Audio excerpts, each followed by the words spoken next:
Shabbat Shalom, meus irmãos. Nós vamos fazer aqui um comentário sobre a Parashá Lech Lechá. E me perdoem porque vocês vão ter a impressão que eu estou olhando para o além, mas na verdade eu estou olhando o meu esboço. A tela do meu notebook está danificada, mas a gente não vai ter nenhum problema com isso. Para a gente não fazer a leitura dessa Parashá, que eu recomendo que vocês leiam durante a semana, a Parashá toda, porque assim você vai estar se alimentando da palavra e você vai estar vendo todos os detalhes riquíssimos da Parashá. Então, para a gente não ter que fazer essa leitura agora inteira, que vocês devem fazer todos os dias durante a semana, eu vou colocar aqui alguns tópicos dessa Parashá para a gente fazer um resumo de tópicos, tá bom? Então você tem que o Eterno chama Abraão de Ur dos Caldeus, e Abraão sai do meio da sua parentela. O Eterno direciona Abraão e ele vai parar lá em Canaã. Chegando em Canaã, o que Abraão encontra? Encontra Canaã desolada pela fome. E por causa disso, Abraão desce para o Egito, e chegando no Egito, como Sarai, sua esposa, era muito bonita, ele pede para que ela diga que é sua irmã.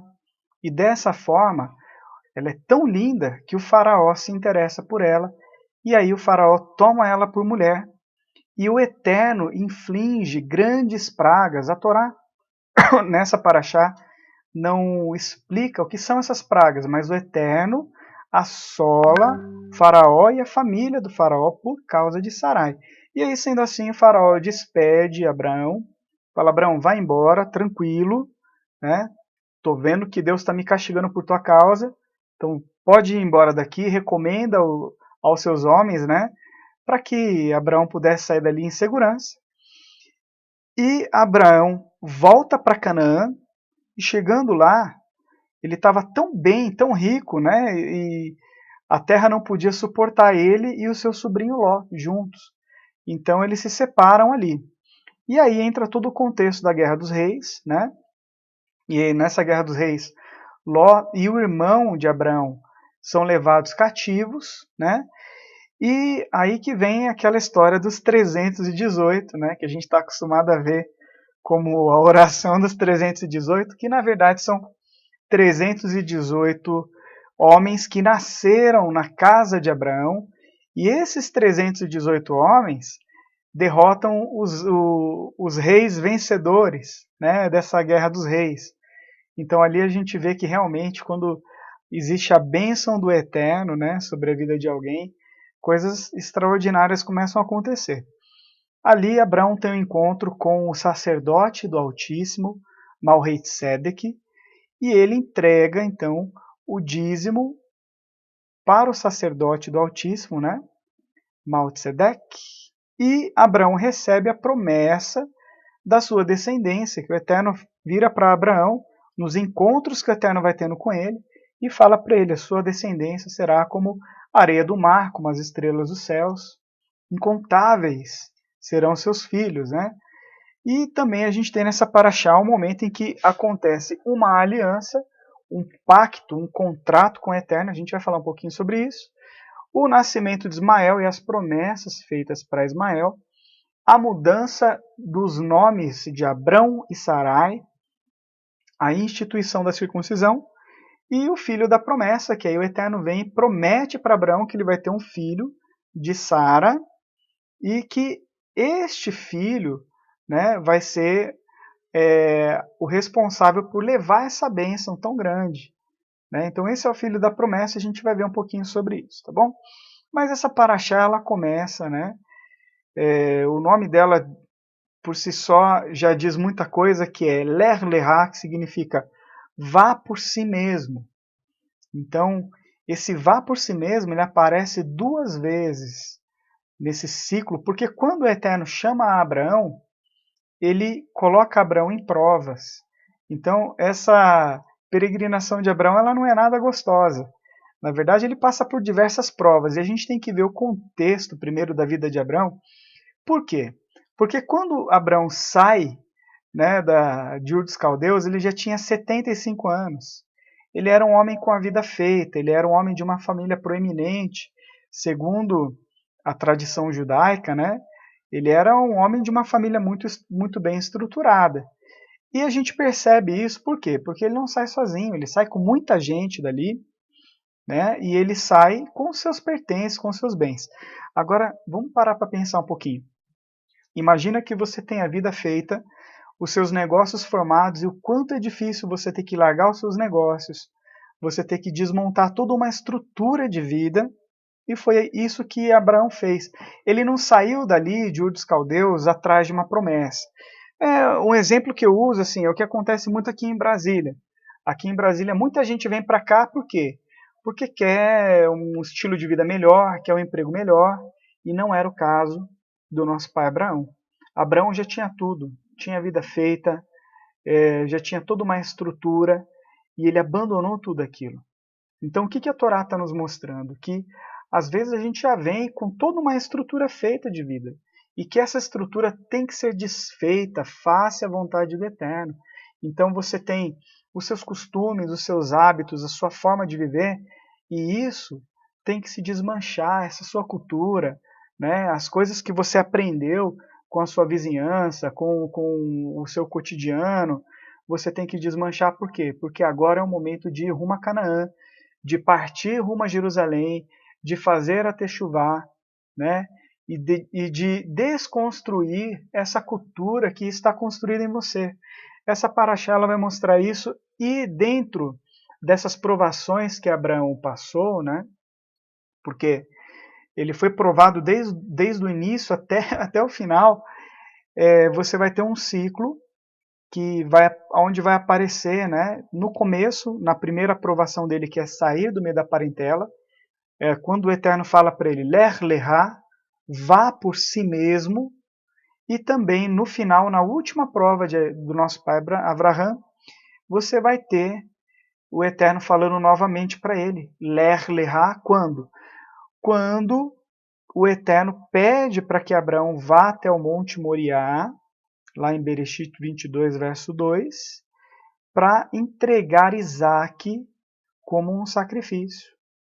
Então esses são os dois momentos, quando começa a trajetória de Abraão e quando termina essa trajetória, né, nessa grande provação onde o Eterno pede que seja sacrificado o seu filho.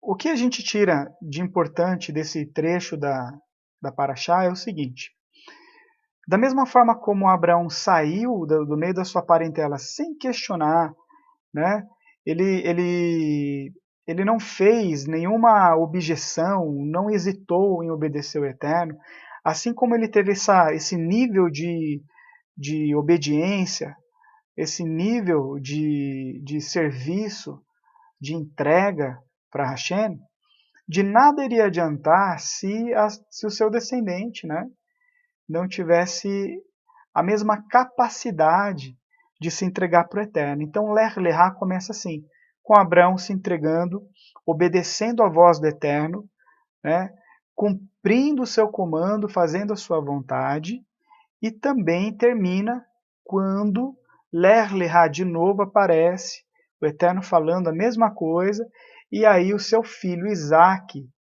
ele também obedece ao Eterno, sem hesitar, né, sem relutar, porque, meus irmãos, não é nada fácil você deitar no altar para ser sacrificado.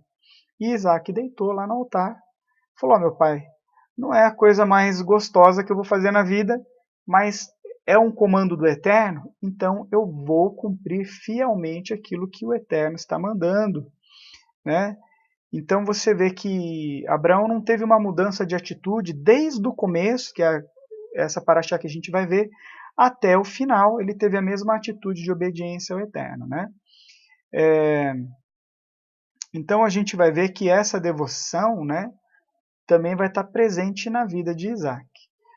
Um fator muito importante dessa paraxá é que nós estamos vendo em Abraão uma liderança. Ele como um grande líder, e inclusive, né, por mais que existam aí núcleos monoteístas anteriores a Abraão, porque se você olhar, Enoque acreditava em um Deus único, ele era monoteísta. Noé também. Noah também acreditava num Deus único.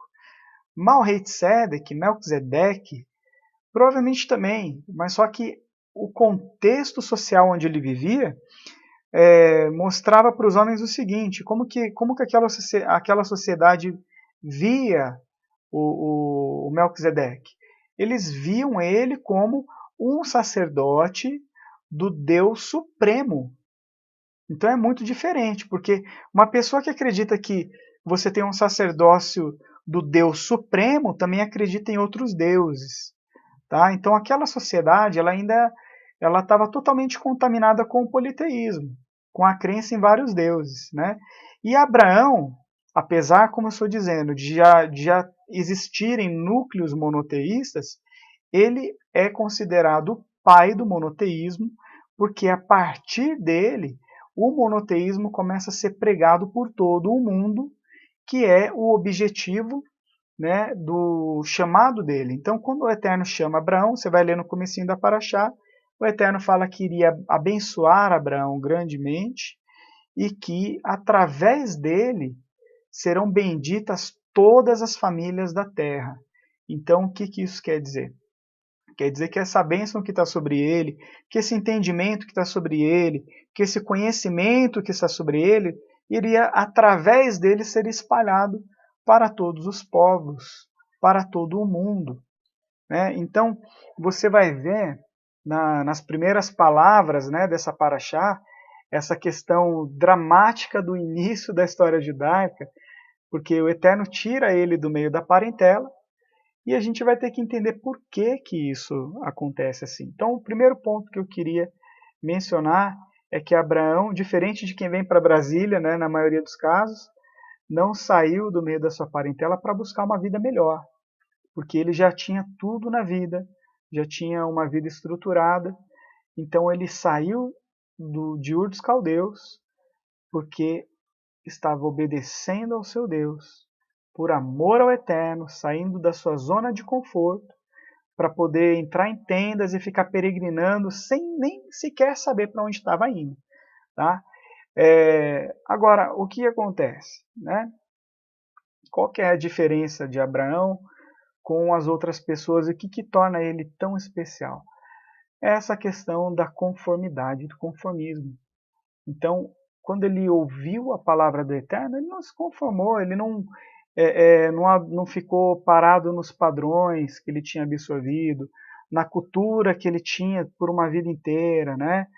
Pela influência da religião que estava ao redor dele, influência de amigos, influência de família, né? Porque você cresce, como a Torá fala assim, você vai deixar a casa de teu pai. Então a gente traz toda essa bagagem, essa influência do mundo ao nosso redor, inclusive da nossa família, da casa do meu pai. Então o Eterno fala para Abraão: Abraão, quero que você seja diferente, né? E não apenas ser diferente, mas isso era para que ele pudesse começar algo novo. Então é ali que Abraão começa uma religião, né? Que não vai adotar o poder, os símbolos do poder, né? Porque é aquilo que os ídolos são, que as pessoas estão buscando nos ídolos o quê? O poder. Então ele vai para uma religião de renúncia, né? Onde o Eterno vai ensinar para ele um caminho de justiça, do que é justo, e ele vai ensinar a casa dele. Então eu diria o seguinte, que você ser discípulo de Yeshua, né, também você está disposto a desafiar aquilo que é um consenso prevalecente, quando esse consenso prevalecente está desviado das Escrituras. Né? Então, o que você vê em Abraão? A diferença que eu falo de conformismo é o seguinte: quando um peixe morto, né? Um peixe morto é levado pela maré. A maré bate para um lado, o peixe morto vai para o mesmo lado. E Abraão não era um peixe morto, Abraão era um peixe vivo. E o peixe vivo ele nada contra a correnteza.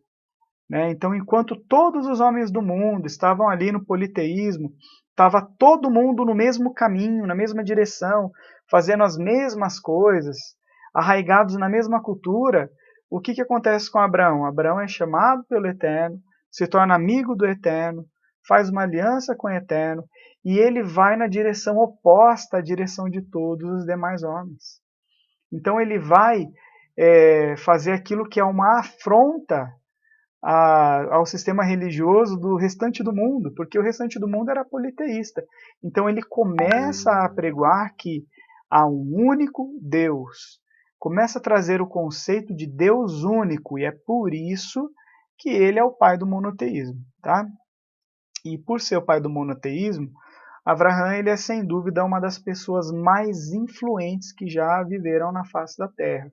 Tá? Eu não vou dizer que ele é o mais influente, porque nós temos Yeshua, que mudou o calendário, né? Que também fez uma transformação na história da humanidade sem precedentes. Mas Abraão, se você for parar para analisar, né? Hoje ele é aclamado como ancestral espiritual do cristianismo. Então são aí bilhões de cristãos, né? São também bilhões de muçulmanos e milhões de judeus que aclamam Abraham como o ancestral espiritual. Né? E aí, se a gente fizer a soma dessas pessoas, a gente pode dizer seguramente que mais da metade das pessoas que vivem atualmente nesse planeta foram influenciadas pelo pai Abraham. Né? E ele não influenciou ninguém com governo, com império, ele não comandou exército, ele não realizou milagre, não proclamou profecias, né? Só que, mesmo assim, ele é o supremo exemplo em toda a história de uma influência sem poder. Ele era uma pessoa sem poder e que influenciou todo mundo. Então é por isso que ele é o pai do monoteísmo. Né? Agora a gente vê nessa paraxá o seguinte, que ele foi preparado para ser diferente. Então quando o Eterno chama Abraham de Ur dos Caldeus, o Eterno fala assim para ele, anda na minha presença e ser perfeito. Então o Eterno estava mudando Abraham, o Eterno estava transformando Abraham, porque Abraham ele tinha o seu contexto cultural. Então ali havia uma desconstrução. É diferente da paraxá passada, onde a Torá fala que Noé era um homem perfeito em suas gerações. O mesmo não é falado de Abraham. Então o Eterno fala, olha, anda na minha presença e ser perfeito. Por quê? Porque Abraham ele ia mudar todo o contexto de vida, toda a estrutura de vida. Então é como nós. Quando a gente vai abraçar a aliança do Eterno, você cresceu e passou uma vida toda comendo coisas impuras. Você não vai mais fazer isso. Então você vai mudar esse conceito, vai mudar esse contexto da tua vida. Você que nunca guardou o Shabat, agora abraçou a aliança do Eterno, você vai viver de acordo com os preceitos do Eterno, vai guardar o Shabat, vai fazer aquilo que o Eterno quer que você faça. Em detrimento a isso, você vai ter que lançar a mão, né, abrir mão de uma estrutura de vida que você tinha. E essa é uma grande lição dessa paraxá, porque foi a mesma coisa que Abraão fez quando saiu do meio da sua parentela. Abriu mão talvez dos seus negócios, abriu mão da sua família, abriu mão da estrutura que ele já possuía. Né? Agora, isso tudo era o mínimo necessário para que ele pudesse também enfrentar esses desafios, né? De estabelecer um sistema de crença no meio de todo um mundo politeísta, tá bom? Eu quero trazer um exemplo aqui, enquanto a gente está conversando, sobre o poder da influência de opinião no meio da vida das pessoas. E para isso eu quero trazer um exemplo. Então a gente vai lembrar do Holocausto, porque ali você tinha pessoas fazendo atrocidades terríveis. Então, no meio dessas pessoas, na Alemanha, por exemplo, você tinha lá os nazistas, e ali você tinha pessoas que que participavam ativamente daquela atrocidade, que eram as pessoas que matavam, que torturavam, que saqueavam, que faziam N coisas. Mas você também tinha as pessoas que estavam ali fornecendo um consentimento silencioso. O cara não matava ninguém, mas ele também não falava nada. Ele consentia, ficava quieto. Como que a gente pode permitir, né, um massacre, uma carnificina desse tamanho debaixo do nosso nariz? eu não estou falando simplesmente de uma nação nazista, mas eu estou falando de uma nação que era predominantemente cristã, de uma nação onde o catolicismo era muito forte, ainda o movimento protestante era muito forte. Eu estou falando de uma nação de cristãos. Então você tinha ali uma nação de cristãos, de pessoas que tinham, vamos dizer assim, um temor de Deus, né? Até inclusive no discurso do Hitler, ele colocava Deus no discurso dele, tá? Falava que estavam no caminho de Deus, na direção de Deus e coisa e tal.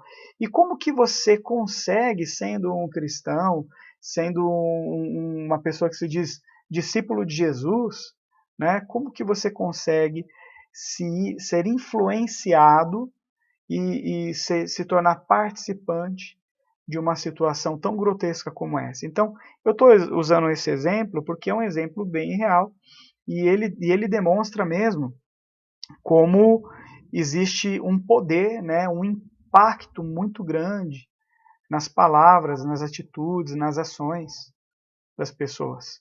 E o que a gente vê, né, é que eles estavam ali cometendo os maiores crimes da humanidade e as pessoas estavam simplesmente consentindo, estavam simplesmente caladas. Por quê? Porque é como eu estava falando no começo, existe um fator chamado conformismo, e a gente é muito inclinado a entrar nessa linha do conformismo. Você está vendo que a casa está caindo, você está vendo que está acontecendo uma atrocidade, mas todo mundo está fazendo, todo mundo está consentindo, todo mundo está apoiando, todo mundo está indo para esse caminho, então eu também vou me conformar e vou fazer o mesmo.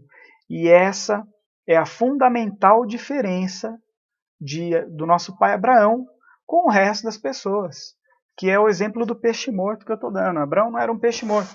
Agora a maioria das pessoas agem como um peixe morto, que a maré leva, a maré traz, e para onde a maré for, a pessoa vai.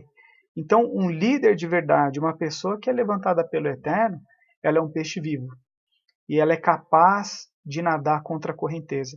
Quando a correnteza está indo para a direção errada, quando de repente alguém está negando Yeshua, ou quando alguém está descumprindo os propósitos do Eterno, os propósitos do Messias, e você vai na mesma maré, vai na mesma direção, você é simplesmente um peixe morto e não está apto para ser uma pessoa como foi o nosso pai Abraão. Mas, no entanto, a gente tem que prestar atenção, irmãos. Por quê? Porque nós fomos chamados para sermos assim. Tá? O propósito, desde o início desse pacto do Eterno com Abraão, ele vai além do fato de derramar uma grande bênção sobre a vida de Abraão. Porque se você pegar o começo dessa paraxá, você vai ver ali o Eterno falando, eu vou te abençoar sobremaneira. Mas o propósito não era só isso. Né? O propósito descrito nessa bênção é que através dele, essa bênção tão grande pudesse chegar a todas as famílias da terra. Ali existia o quê? Um propósito global. Né? E você tem ali no capítulo 12, verso 3, o seguinte, abençoarei os que te abençoarem, e aqueles que te amaldiçoarem, amaldiçoarei. E serão benditas em ti todas as famílias da terra. Era esse o propósito do Eterno.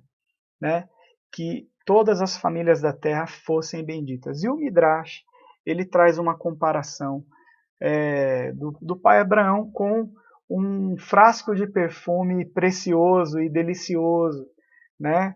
Que é transportado para diversos lugares. É isso que Abraão é. Então, por onde você vai levar a Torá, por onde essa mensagem, né, esse pacto de Abraão passa, as pessoas são impactadas com essa fragrância. As pessoas são tocadas. E isso é o que nós precisamos fazer como discípulos de Yeshua. Dentro dessa paraxá tem a questão do nome, né? Que o Eterno ele acrescenta a letra hebraica rei ao nome de Abraham, né? E essa letra hebraica rei significa a palavra Amon, que você pode traduzir por multidão. Então você vai ter Rashi explicando o seguinte, né? Que o nome original, o primeiro nome, né? De Avram, significa que ele era o pai de Arã. Então, ele era pai do povo ali daquele local nativo, onde ele vivia. E agora, com o acréscimo da letra rei, ele passa a se tornar o pai do mundo inteiro. Então, parece que não é nada, né? O Eterno mudar esse nome de Avram para Avraham, que na Bíblia portuguesa está como Abrão para Abraão. Mas, na verdade, essa mudança de nome, ela traz um significado muito profundo, muito importante. E como eu estava dizendo, esse significado da mudança do nome do pai Abraão, ele é muito ligado ao nosso comissionamento, aquilo que Yeshua quer da gente. Por quê? Porque com esse novo nome, né, é como se o Eterno estivesse dizendo, você não pode ficar satisfeito em atingir, em inspirar o seu círculo social, né, esse mais próximo de você. Em vez disso, você está encarregado de levar esse legado para uma infinidade de nações.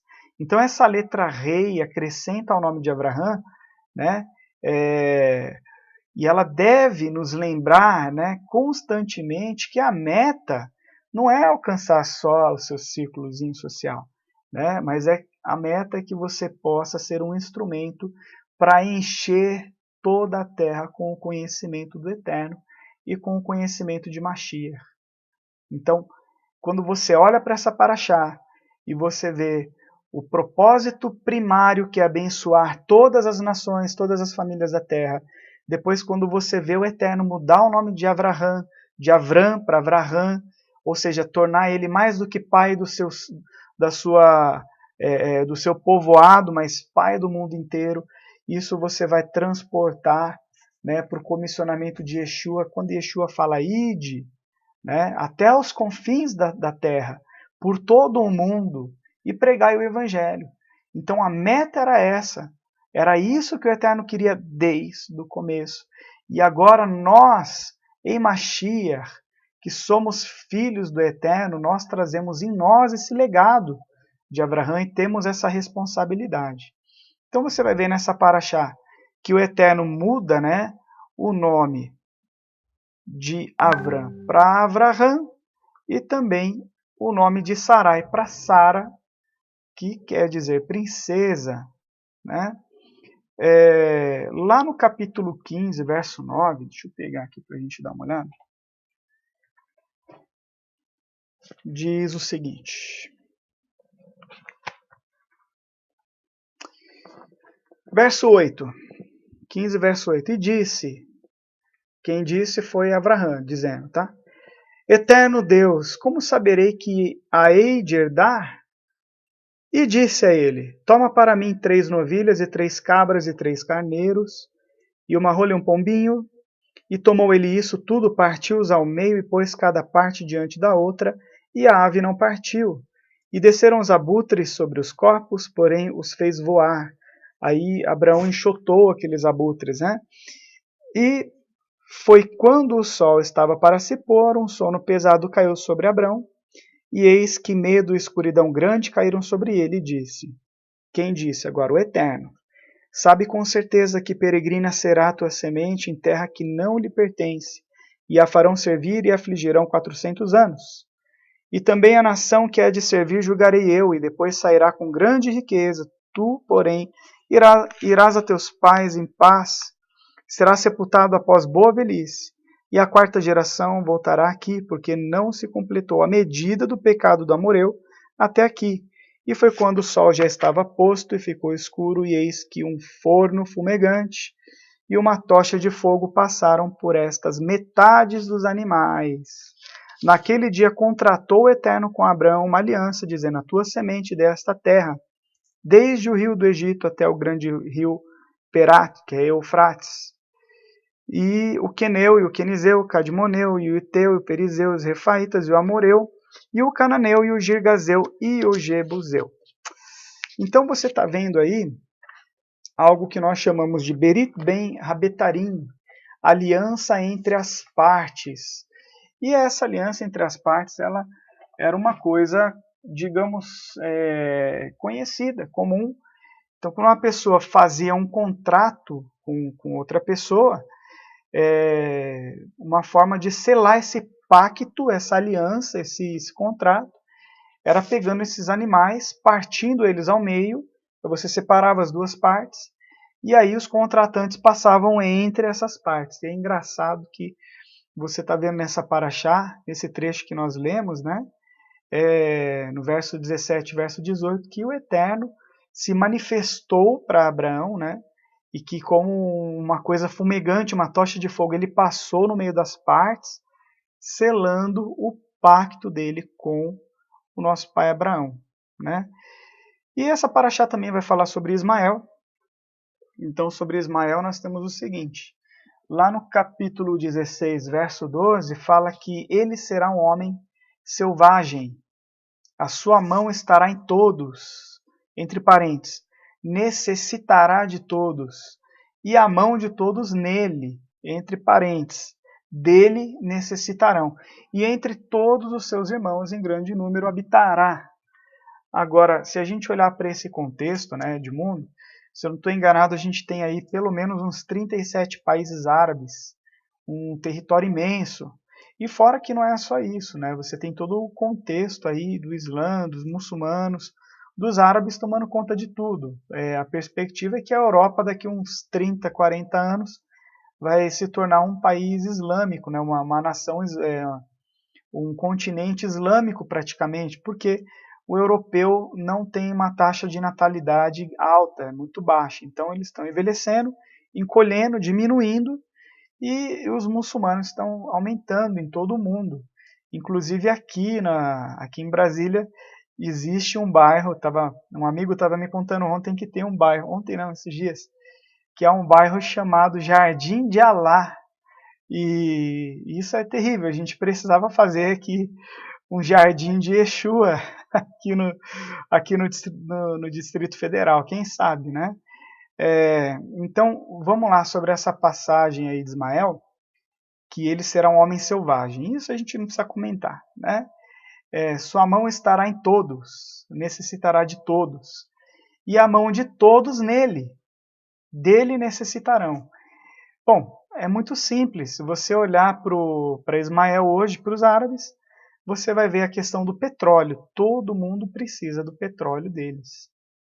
O mundo depende desse petróleo para ser mundo, para rodar, né? E eles dependem também do mundo todo, porque eles moram em lugares inóspitos e lugares que não produzem de tudo, né? Então, você tem o cumprimento dessa passagem aqui, capítulo 16, verso 12, aonde os filhos de Ismael, todos vão colocar as mãos neles, né? A sua mão estará em todos e a mão de todos nele. E significa justamente isso, né? Eles precisam de todos e todos precisam deles, como está escrito na profecia, né? Então, nessa paraxá, meus irmãos, um dos pontos principais é a promessa feita para Abraão, né? E a Sara, que é a promessa do filho Isaac, né? Então, o Eterno promete que esse filho ia nascer para eles, e a partir dessa criança, que eles queria brotar uma grande nação, né, com a qual Deus estabelecerá um vínculo especial. Então, Israel não é apenas uma nação eleita, como se o Eterno tivesse olhado para o povo de Israel e escolhido o povo de Israel.